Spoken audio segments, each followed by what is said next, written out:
Hello, we're back. Right now, Mel is just being a sad little boy because he's constantly getting rejected. So, it is what it is. I have been putting her through unnecessary stress. If she was actually turned out to be nameless, to be rankless, no matter where she comes from, my heart is decided.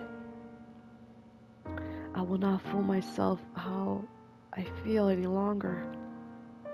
No, I cannot fool myself. Bad as she feels. What will everyone else think? I have to find out why she was welcome into our house. I'll ask mother or father. No. If some reason they don't know if she is an aristocrat, I'm better off not saying anything. But if they don't, then does that mean she's been lying to us? And to them? I have to find out. This time, I must get the answers. No, absolutely not. You come back and the first thing you say is that? I hate you, Father. I will not stand for this.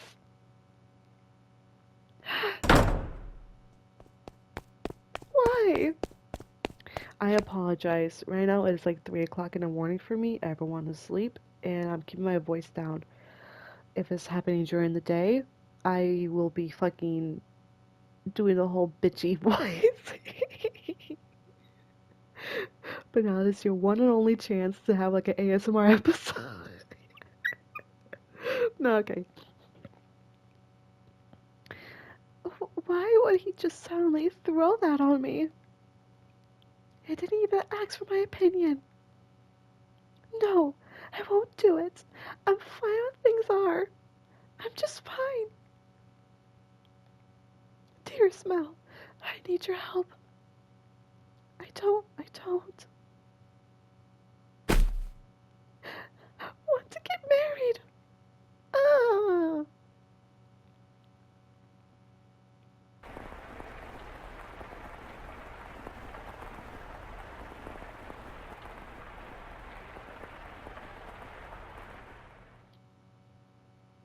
This may be sudden, but I must confess I made a grave mistake. My transgression is that I was unable to completely predict where this path we're traveling to led. My hands were full dealing with my immediate day-to-day tasks, so I could do naught but pray there was happiness waiting in the future. Happiness for everyone who lived within Rose Manor. But I am but merely maid. There are limits to what I am allowed to do. And furthermore, it was not my place to offer her my hand. Roads, such as the one we're following, have a way of diverging with a little warning. And if you do not turn the wheel exactly right at those sudden forks, you may end up somewhere horribly off course. I was well aware of that fact, which is why I thought what I did was for the best. It's happening again. I made sure the doors were closed, but I could sense someone standing there. Someone's watching me. Footsteps. They're looking down on me. I want to open my eyes, but I can't do it. Curses. You're just going to leave without doing anything, aren't you? Now hurry up and get out of here. Free me from this torment. Oh, no. tonight there. They're on my bed now, looking down on me. My neck. I can't speak. I can't move. Ah. Oh yeah, somebody else. Ah! These cold fingers. That soft breath.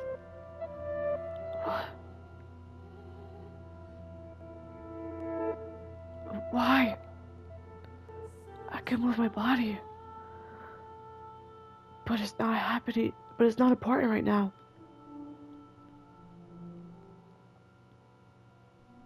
Bitch. You smell roses. The scent of the world far removed from ours. He made a grasp at the sight of him before realized he could not. The pressure of her cold fingertips wrapped around his throat, robbing him almost entirely of being able to breathe. Why? He silently moved the word, but for that moment at least, her melancholy ruby eyes were focused wholly on the flaxen haired young man. In them glowed a flaxen flickering of willpower and continuously burning allegations, whatever, that ruse to her action. I told you, stop being so kind to me. Why? It'll be over soon. Please don't make any noise. Why?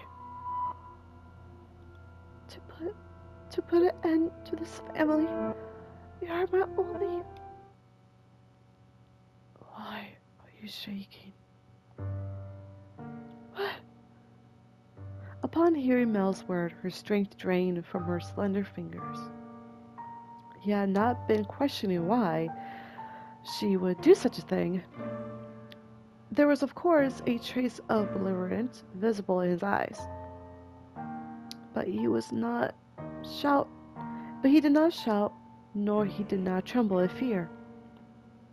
He instead expressed concern for the young woman who looked like a cornered rabbit. I'm not shaking. You are. I could see it. As he slowly regained his breath, Mel's voice grew clearer.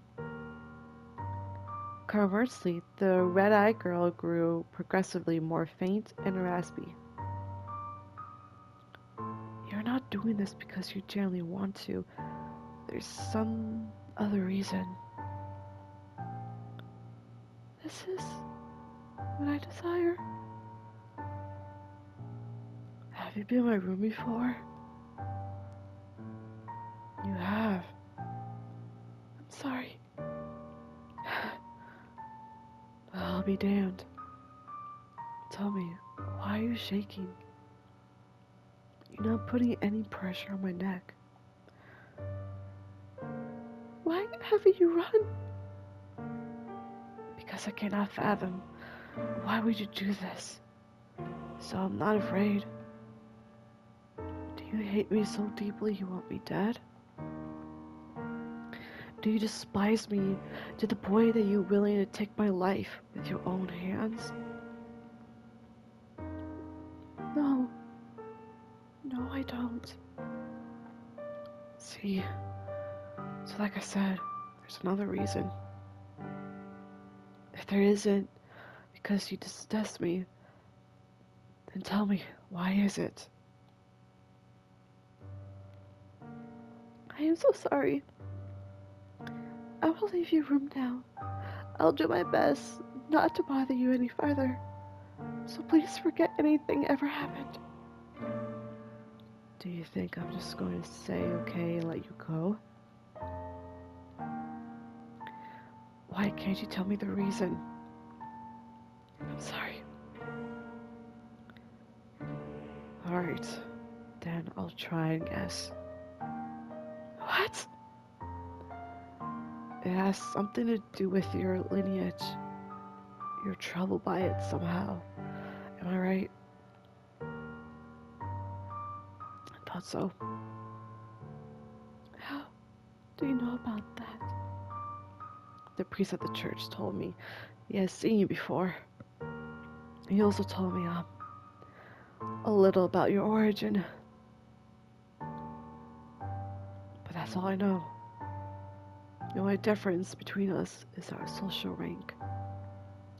I don't know what would cause you to do this. Please, tell me who you really are. Tell me why you come to this mansion, and tell me why Father allowed you to be the maid. I never say anything to mother or father. If you're hiding the truth from them, they still don't know.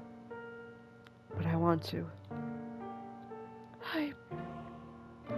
I won't get mad at you or have you punished. I'll even swear to God if you like. I want to be the prince who whisked you away.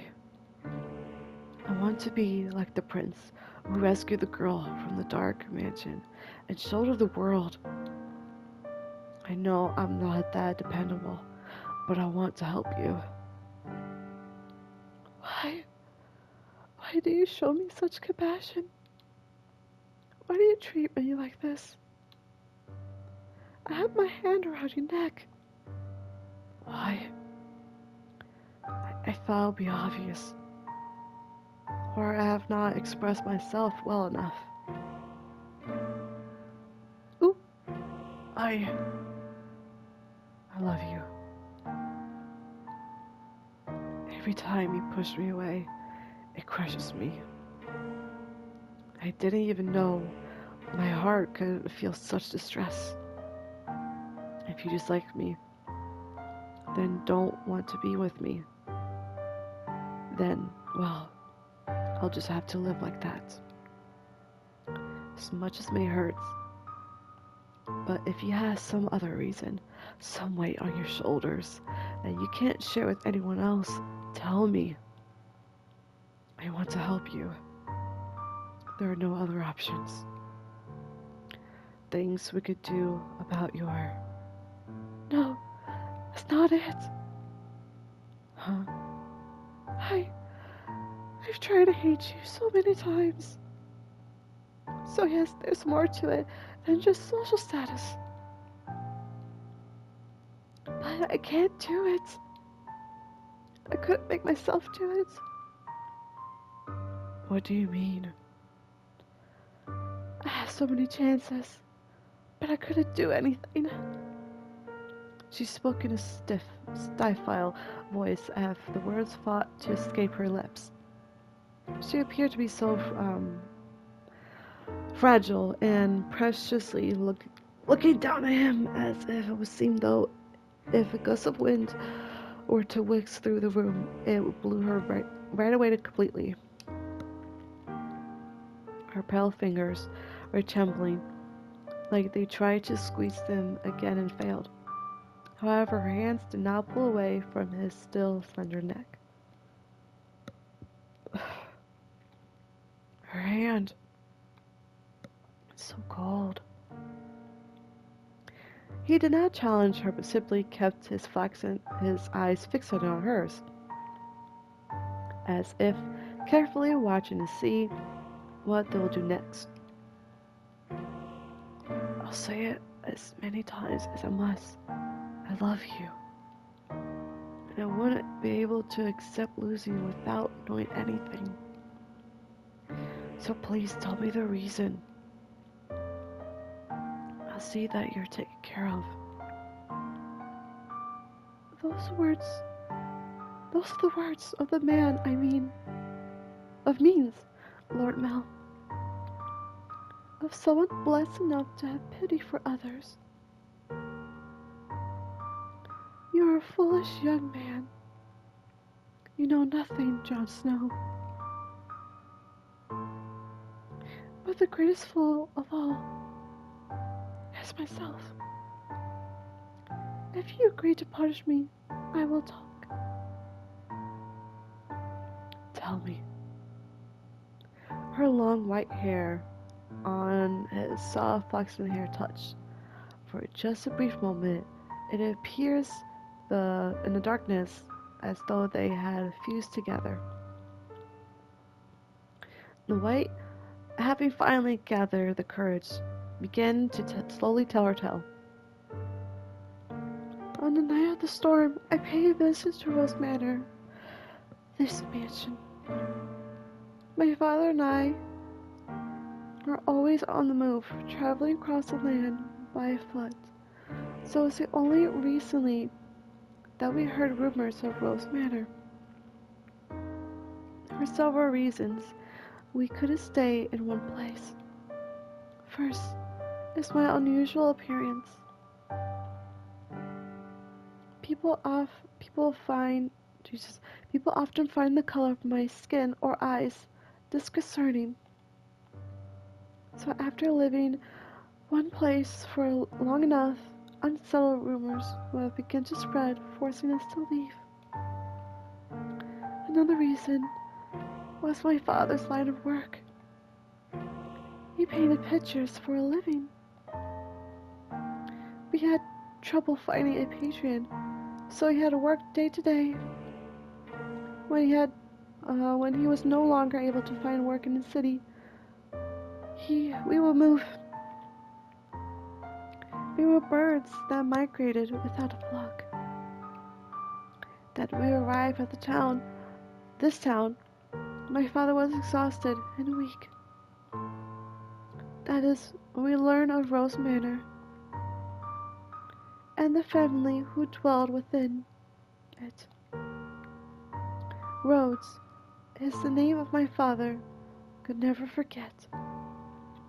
He was, long ago, a painter in the service of Rhodes' family. Hold on. Your father was an artist here? Yes. It was before I was born, so you probably don't remember, Lord Mel.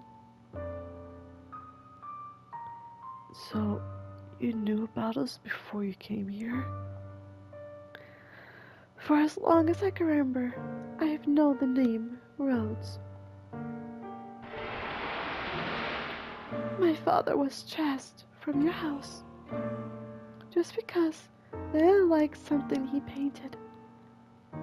Oh. Having failed the Rose family, no one else will become his patron. Just as good reputation spreads, so too does the bad one. Brandon once as a failure, no one will take you in ever again. You nobles throw your parties and spread your gossip about this painter or that sculptor. The rose you tried to give me is an example of that. It was certainly crafted with skill, but the jeweler is the only known because some artisans spoke highly of him. My father's paintings were no less skillful. He was a talent that could not have been easily imitated. But no one was willing to separate the art from the artist. The Rose family stole everything from my father. But even thrown onto the streets, his only skill was painting. That was all he could do to earn a living. With little money we had for food, he gave it to me. He did anything could ensure my survival, even at the expense of his own well-being. My father passed away in this town. Up until his last breath, he was only ever concerned about me. He held me in his arms and ran his fingers through my hair, an apologetic look on his face. If I had a normal appearance, I'm sure life would have been much easier. He's always telling me how stories. He was for making life so hard, even though it's not his fault I look like this. I disdain the Rose family for putting us, no, for putting my father through such hardship. I imagine you're still living in a decency acting though nothing has ever happened. No, you wouldn't even care about the fate of one simple pager. Our lives meant nothing to you. And so I sought to bring misfortune upon you. And that's why you tried to kill me. In truth, I have wanted to take the master's life, but your father spends so much time outside the mansion. And so, you're right. If they lost me, it would put my family in a very difficult position. That is the whole of my tale. You know now about my father and how I feel about you. Having told you the blackness in my heart, I cannot go living like this, like nothing has changed. Please give me punishment. Why? Why would you have put me and the one I love through any more misery? I am not fit for your affection. Not only because I'm not an aristocrat, but it's because every time I spoke with you, I did so holding this darkness in my heart. Does that not unnerve you? Indeed. In the end, it was my family's actions that caused you so much suffering. Would that your father would still be alive, perhaps I could have done something. I'm sorry. And besides, you hesitate. You didn't actually kill me. What am I to punish you for?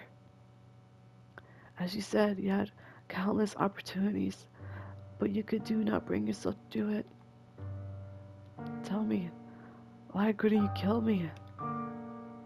Because if it's because I've given you enough reason to have even the slightest bit of interest in me. Nothing. I was envisioned by it. What? I assumed the resident of Rose Manor would be cold. People who believe that the wealth and rank matter above all. On the night of the storm, the mistress was the first one to extend her hand to me. I arrived at the mansion disguised as a beggar. Actually, disguise is not the right word, as many nights I only survive on the generosity of others. The mistress did not send me away when she saw me. Quite the opposite. She took me in as a servant. So, that was Mother's doing? I could scarcely believe that she would invite a stranger to her home. That she would treat a stranger with such compassion. I thought perhaps she knew who my father was. I have never met any of you before, so she must simply be the kindest-hearted woman. And the mistress continued to treat me with her kindness, despite my disquieting appearance, the darkness in my heart. In time, I began to grow less and less sure of myself. I was that meant to do truly right? Were the things I felt truly justified?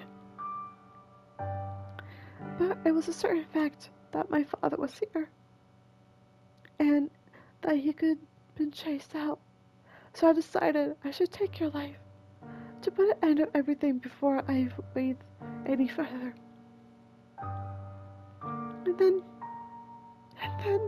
And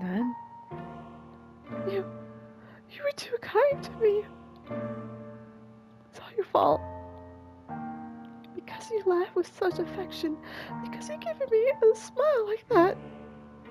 Because you said the things you say. You. I'm sorry. No, don't apologize.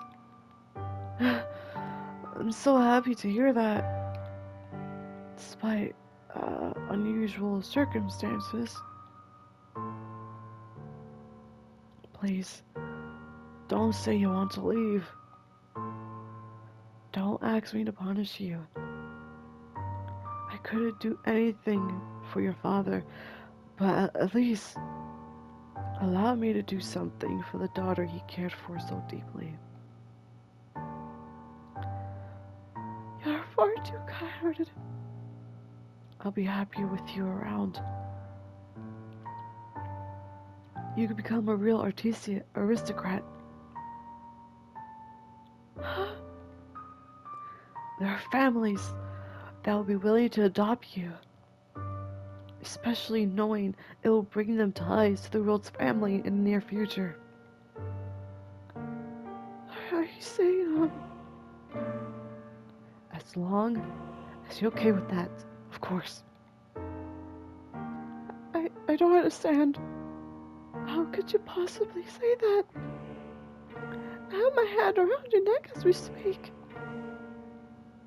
It seems reasonable enough to me. I'm desperately looking at some way to not have to lose to you. I couldn't. I don't know any etiquette or social customs. How could I? You can learn all of that. You're pretty and naturally graceful. You'll do just fine.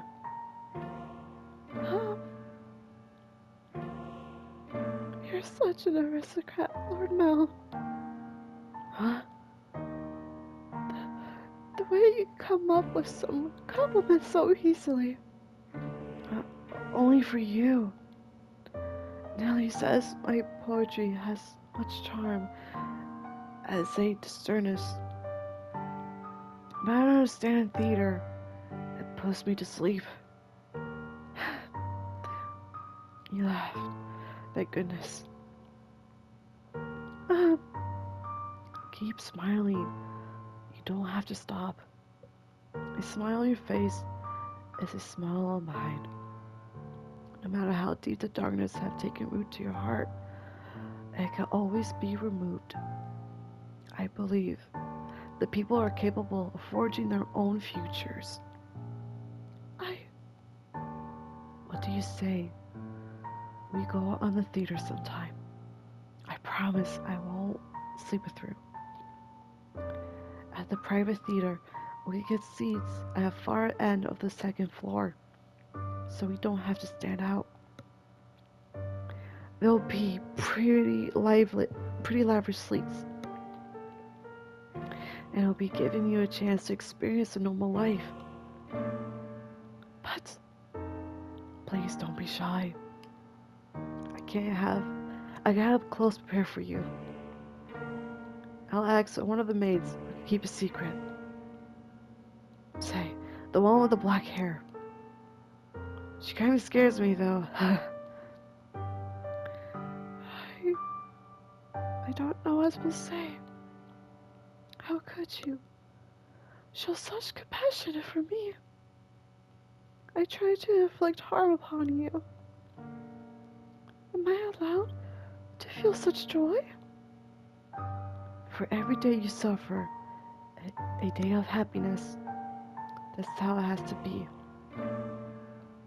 So stand by my side. You softly whisper the girl's name.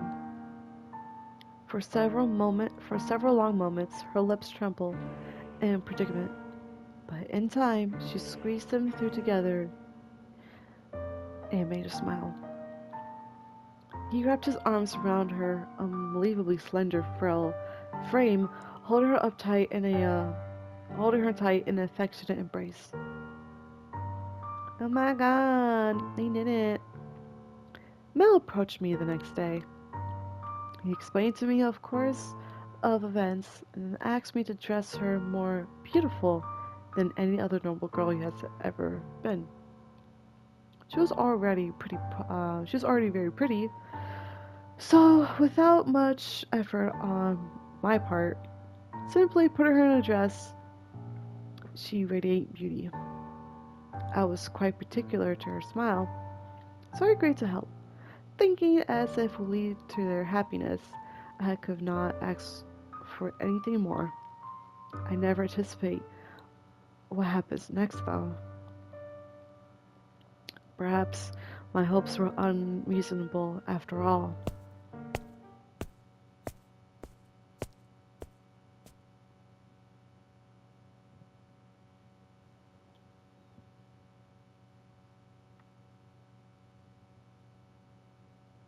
Hello, hello. There we go. Guys, fucking scary. Alright, we're gonna end here. Thank you guys for watching, and I'll see you till next time. Bye!